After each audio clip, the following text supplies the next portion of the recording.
All right, so I'll get started. Well, thank you for having me here today. Just a little bit background about who I am, where I came from. So I chemical engineering, and I came up through engineering design. So through that in pharma or fine chemicals, petrochemicals, pharmaceuticals, and vaccines. And through engineering design, what you learn is what you shouldn't do when you start up a plant. So maintainability, operability, you learn these lessons hard and you build that into your next thing. Also too, in my journey through my career, which is now 40 years, I think I should retire. But in my journey, I moved into the enterprise world. And you know, I can remember a time when I was in the shop floor and we hated the IT guys, right? And we used to call it pizza boxes, and it was running Linux or Unix. And then all of a sudden NT infiltrated and Microsoft came in. And so at the enterprise level, it's a whole different world. It's a different way of looking at things.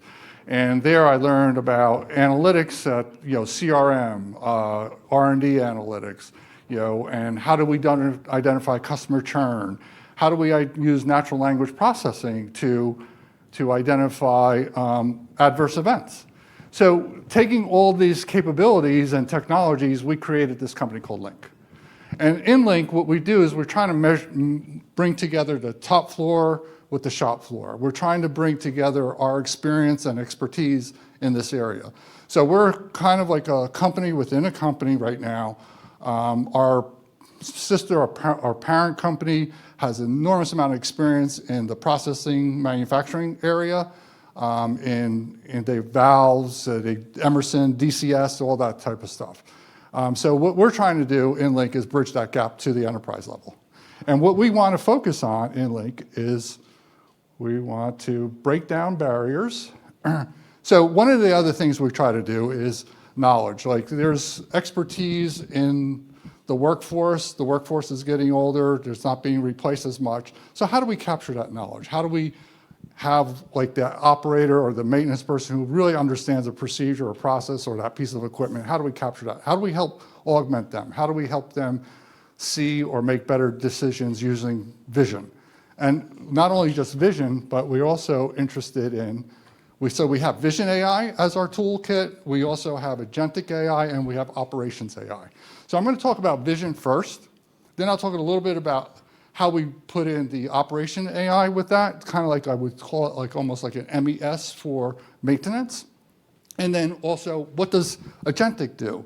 So what we build, our tool set builds on top of that. So how do we teach a computer system to vision?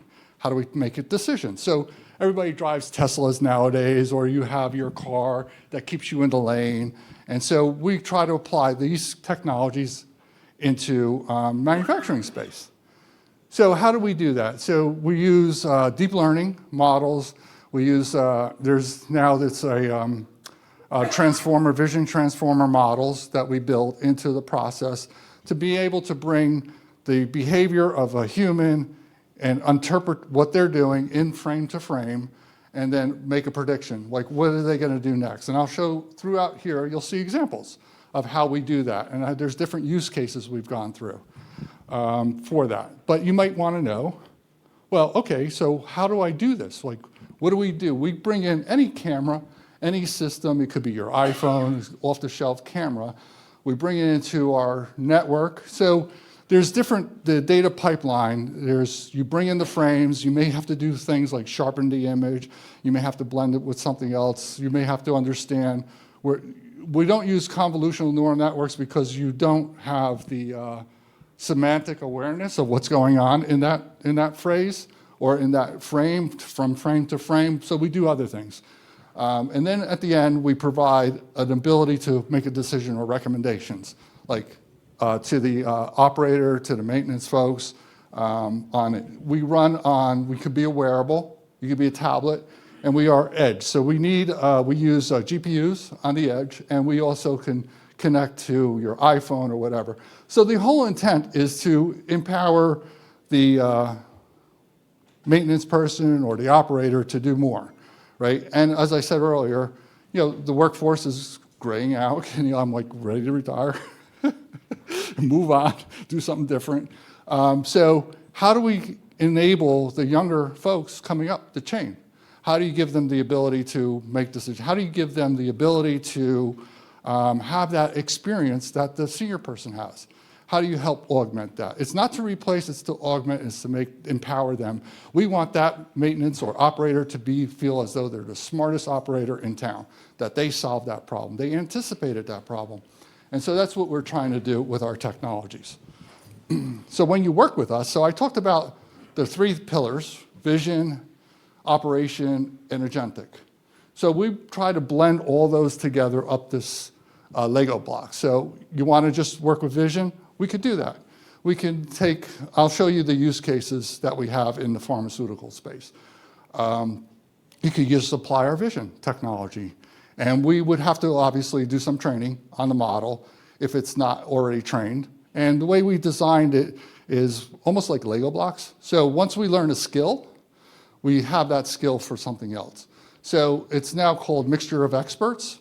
So we do a mixture of experts for different things like condensation detection, right? How do you detect that? Shadows, how do you detect that, right? How do you discriminate? Then we have the operation AI. So we blend this, we could take your SOPs and put it into a tablet and then blend it with vision.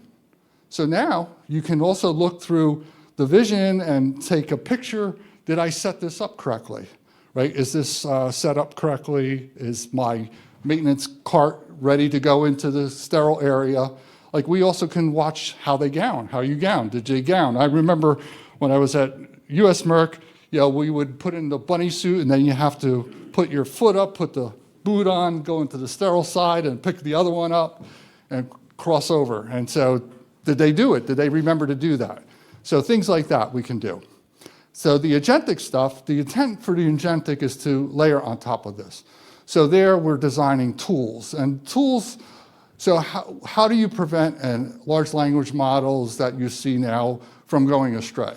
So we constrain it with tools. So we give it a very specific set of tools that we want it to use in order to help make a decision. So for example, you get an alarm, right? We can collect the SOP data, so because we know it, it's in our data set. We can look at TrackWise data, see if there's any additional events that had occurred. So we put it into a knowledge graph. So we're able to connect all those dots and then recommend next best action. But we don't want to replace the human. We want to augment them. We want that person, the younger maintenance person or engineer, to be expert. We want them to be the king of their domain. And we want them to feel the smartest person in the room. So that's how we try to do that. So we augment this. And so with the agentic stuff, so I spoke of mixture of experts, so we can have expertise. So right now we're focused on vision expertise, but we can blend it with other things. So I'm going to show you examples. How did we use this stuff? So in this particular example, what we're looking at is we're in a pharmaceutical lab.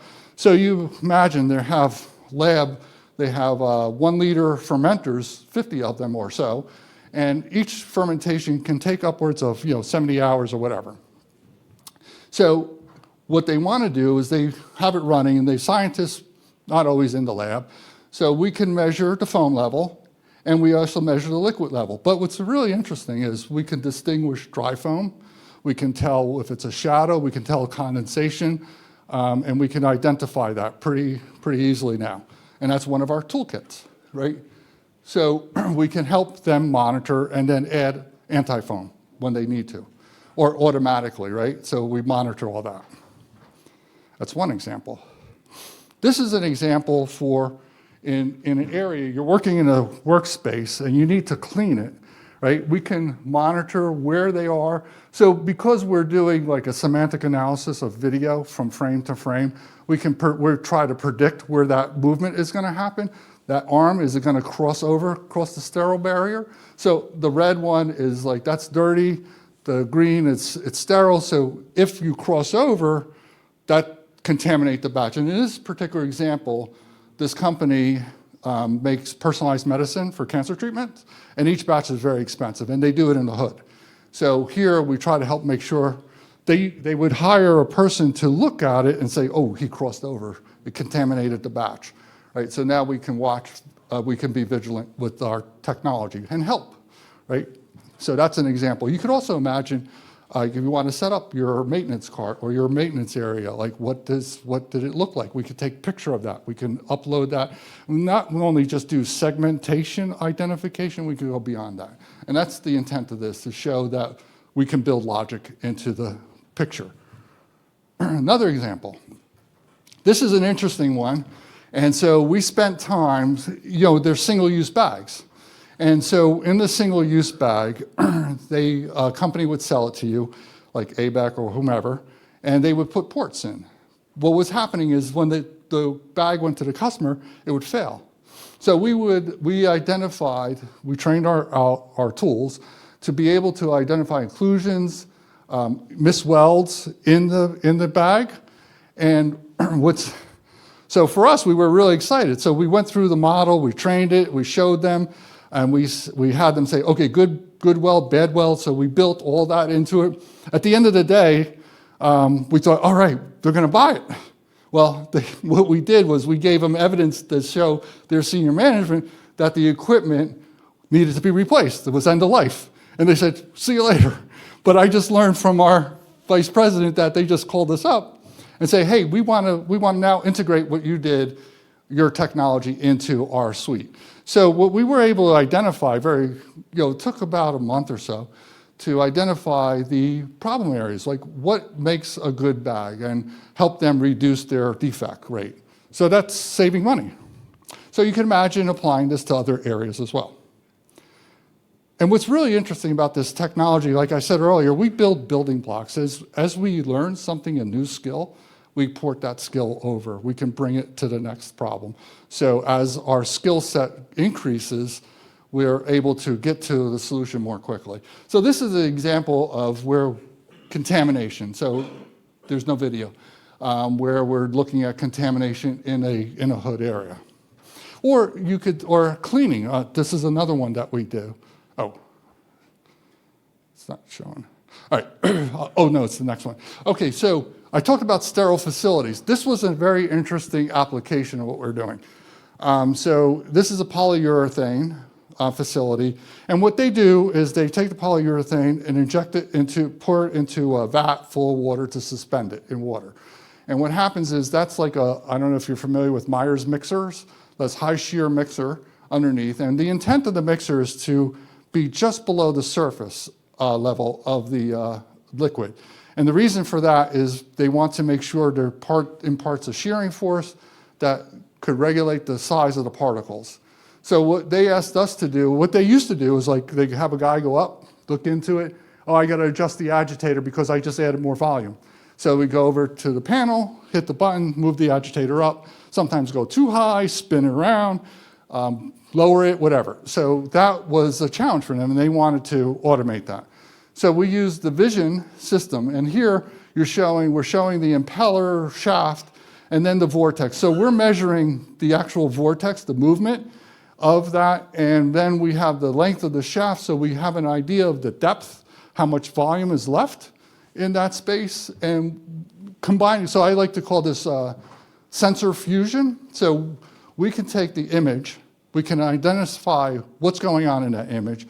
Is it mixing? Is the impeller too low, too high, and adjust it? But also, with sensor fusion, we designed a model that says, okay, you pour in this much liquid, the level should increase by that much. So combining it into a technology called a common filter, we're able to have very precise longitudinal measurement of where that agitator is in the process. Another thing we do, so cleaning. In the weigh and dispense, changeovers. How do you change over? How have you cleaned the area? So with this, unfortunately, this picture is showing how we clean it, but what's missing is the next picture where it shows what was clean, what was missed. So what you can remember, I remember like as a little kid, my mom gave me those little purple pills or pink pills that did you brush your teeth? What was missing? So you wash your mouth out, and she would inspect and say, oh, you missed all these spots. So we do the same thing.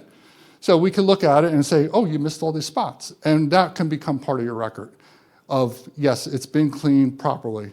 And we upload that into the data sets. So the one thing I didn't talk about, is our technology, what it's called. So this is kind of what it's called. You come by our booth, talk to our experts. They know more about it than I do. And so how does this all fit together?